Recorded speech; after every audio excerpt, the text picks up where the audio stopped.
like to say a final word here about the final chapter of the book, which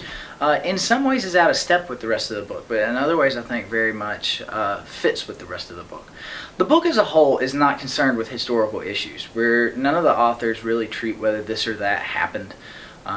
or any questions like that. It really is aimed at gaining for the reader an appreciation for the narrative and in many ways how the first readers of those of the Gospels would have understood those stories. Nevertheless, we are convinced,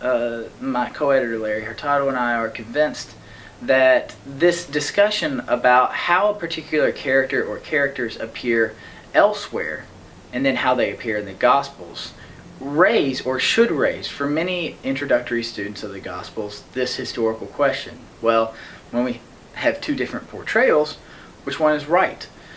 Because it raises those questions, we didn't want to round the book off as if coming to the end of a semester of study and therefore perhaps an end of reading these studies on Jesus, his friends, and his enemies, that as if to give this student an impression that he or she has come to an end of their study of Jesus and the Gospels. Rather, we wanted to write a chapter that would introduce students to the next step of critical discussion of Jesus, that would introduce them to historical Jesus studies. So there's a little bit of a tension, I would say. This isn't a historical Jesus book, but on the other hand, it's designed almost as a prelude to it, and therefore the final chapter is a segue into more critical discussion about Jesus' identity and the Gospels as historical and literary sources.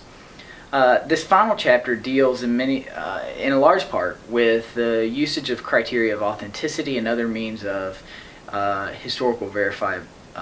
methods of historical verification in the Gospels, and so it introduces students to let me say it better.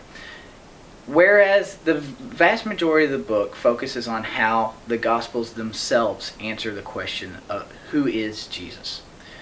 the final chapter deals with how scholars answer the question, who is Jesus?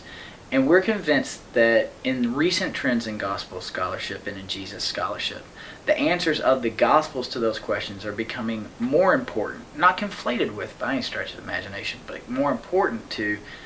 scholars' statements about who Jesus was in terms of their usages of those sources in their historical reconstructions.